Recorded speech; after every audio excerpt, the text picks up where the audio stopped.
Assalamualaikum warahmatullahi wabarakatuh. Halo pemirsa dimanapun kalian berada, salam sejahtera untuk kita semua. Semoga kita semua dalam keadaan sehat dan tetap dalam lindungannya.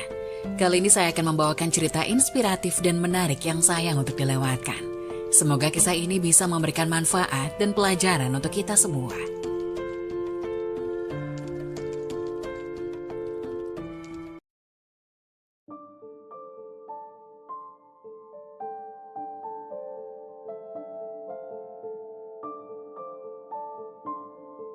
Empat hal yang menghalangi datangnya rezeki, Muslim harus waspada.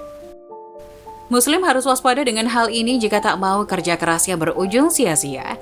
Meski rezeki setiap orang telah diatur oleh Allah Subhanahu wa Ta'ala, tetapi hal ini jangan sampai jadi penghalang rezeki.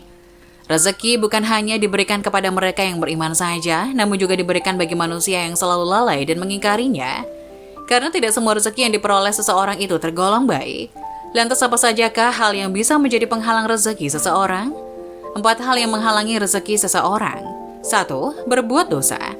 Hal yang pertama yang dapat menjadi penghalang rezeki adalah perbuatan dosa yang dilakukan.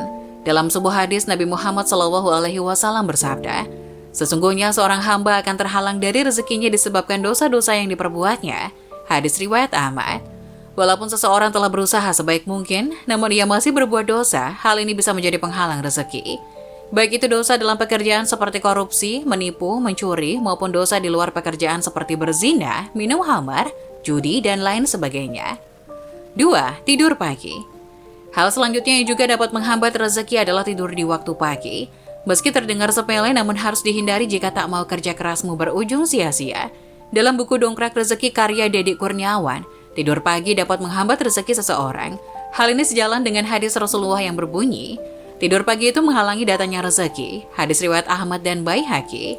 Lantas mengapa Rasulullah berkata demikian? Karena pagi hari merupakan waktu yang penuh berkah. Allah Subhanahu wa Ta'ala membuka pintu rezeki. 3. Melalaikan sholat. Melalui kitab Ta'lim Al-Muta'lim, Syekh Azhar Nuji menjelaskan bahwa orang-orang yang melalaikan sholatnya secara tidak langsung juga menghambat rezekinya. Padahal sudah diketahui bahwa sholat merupakan tiang agama, mengapa masih juga tidak dilaksanakan? 4. Memutus tali silaturahmi.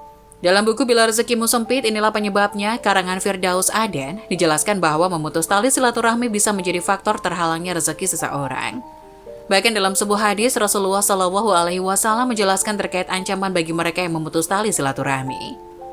Tidak ada dosa yang lebih pantas disegerakan balasannya bagi para pelakunya di dunia, bersama dosa yang disimpan untuknya di akhirat daripada perbuatan zalim dan memutus silaturahmi. Hadis riwayat Abu Daud.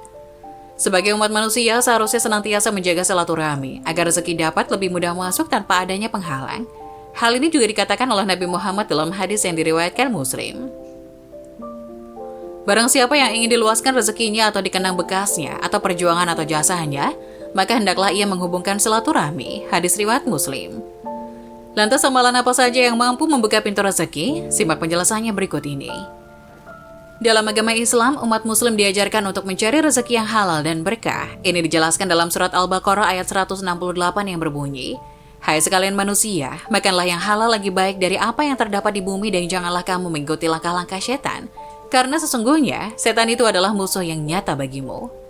Dalam buku Minhajul Muslimah karangan Syafi'i Mashkur, disebutkan bahwa rezeki halal merupakan rezeki yang diperoleh dengan cara yang baik dan dihalalkan oleh Allah dan Rasulullah SAW. Sebaliknya, rezeki yang mendatangkan azab disebut dengan istidraj.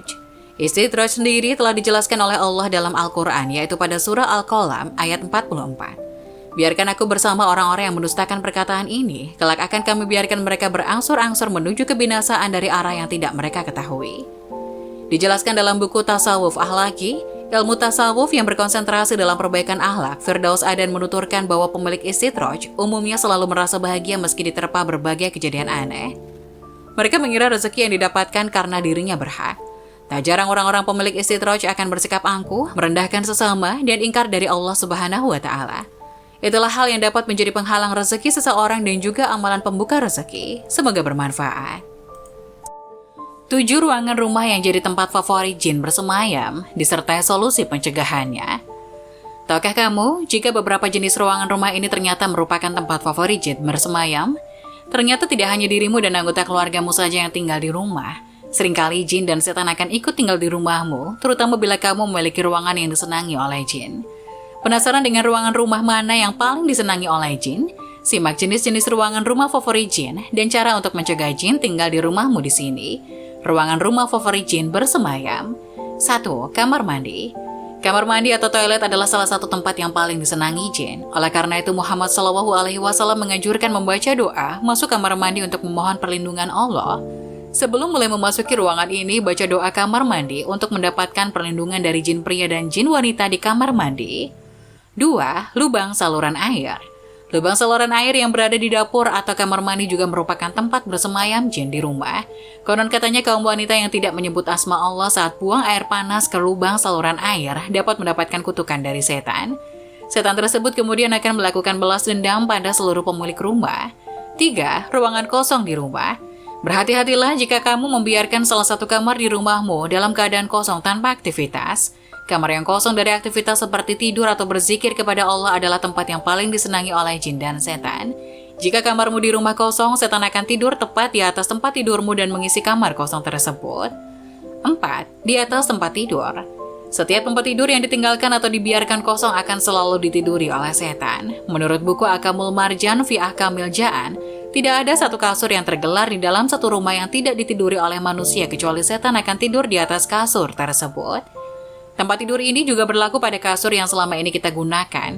Diusahakan untuk tidak menggelar kasur jika kamu tidak akan tidur di tempat tersebut. 5. Ruangan atap rumah. Jin juga senang tinggal di atas rumah atau atap manusia. Hanya saja, jin yang tinggal di tempat ini bukan jin yang jahat, melainkan jin muslim. Dalil mengenai hal ini ada pada hadis riwayat Abu Bakar yang ditulis oleh Ibnu Hajar dalam Fathul Bari, yaitu, tidak ada satu rumah orang muslim kecuali di atapnya terdapat jin muslim. Allah menjaga dan menghalangi orang-orang muslim itu dari gangguan-gangguan jin-jin tersebut. 6. Kandang hewan peliharaan. Bagi kamu yang memiliki hewan peliharaan di rumahmu, hendaknya untuk memisahkan kandang dari rumah utama dan buat tempat khusus di area luar rumah. Rasulullah bersabda, janganlah kamu sholat di kandang-kandang unta karena di sana terdapat setan. Hadis riwayat Muslim, Abu Daud, dan Ibnu Majah. 7. Gudang. Gudang merupakan salah satu tempat yang jarang digunakan untuk beraktivitas. Selain itu, gudang juga berisi barang-barang tua yang berdebu dan tidak terawat. Karena jarang digunakan untuk beraktivitas dan dipenuhi oleh barang-barang yang tidak terawat, jin dan setan senang untuk tinggal di tempat ini.